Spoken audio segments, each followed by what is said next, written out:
regarding sa paeng sa privilege speech ni Board Matt Palabrica nga sang gin-present niya ini nga nakuan nga sa November 15 Yes. no, nga session. So may patigayunon nga joint committee hearing ang Committee on Disaster Risk Reduction and Zoning and Land Use. Mhm. So this will be about what happened, no? Why was Iloilo severely affected by Typhoon Paeng? Mhm. So, amo ini ang mga meeting, joint committee hearing sang ina nga privilege speech, no, ang refer sa aton ang concern. So, flooding most likely and landslides ang mga maistoryahan diri kay mo ng pinaka-dominant nga mga hazards diri sa probinsya sa Iloilo. Kagang ininbitar naton ang taga of course ang DNR, NGB, Office of the Civil Defense, Mhm. Pag-asa, DOST nga related sa NOAA project nila kag sa PBOX, and then DPWH sa ilang mga maintenance and flood control Mhm. office and sa construction nila, Department of Agriculture on the report of the damages on the agriculture side kag ang sa ilang Bureau of Water and Soil Management nila. We also requested the ILG because when I was with the ILG before at the Local Government Academy, may ara nga intervention ng ridge to reef, Mhm. no, among parts ang 18 major river basin nga concept to, no, nga ara actually ang Department of Interior and Local Government nagapanguna sini. Of course ang aton Provincial Engineering Office and most particularly ang aton nga mga kung sino ang in charge sa mga sa bureau sa building officials, no.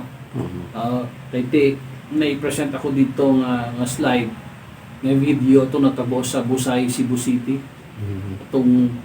Ang elevation niya medyo tarik na pero nakapatindog to balay, no. Yes. Those are really questions na kung sino kita to nag-landslide. And then ang mga footages sang natabo nga paeng in Dumangas, in Antique, and in parts sa Iloilo. Penro, pero DENR Penro. Yes. No? And then PGENRO, Pigeon dito sa province, PDRRM officer. And PPDO, we also requested DepEd.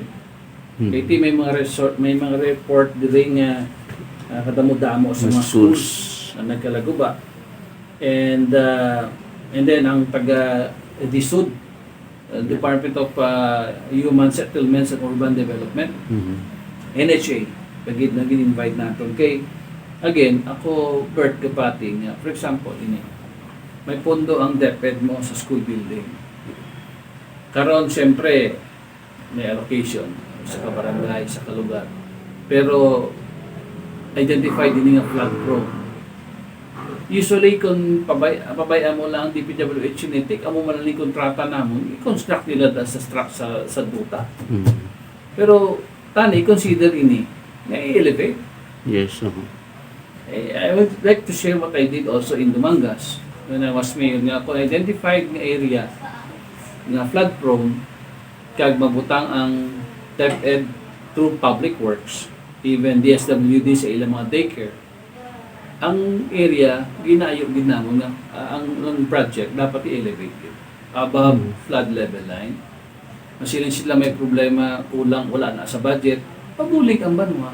Yes. Nabulig kami sa una aggregates, lime soil, Mhm. bagay sukalong man lang ina, every na gamay man lang ina, ayo kita sa ila. Elevated. So, ang school building or daycare center serves two purposes. One, during wala sing baha, school building. Pero kung may baha, evacuation center.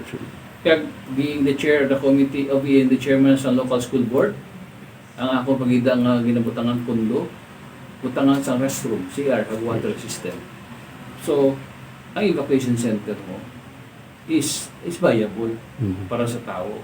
Hasta ila siyempre nga mga magkamisan sa comfort room, may CR, pag matindog, may water system.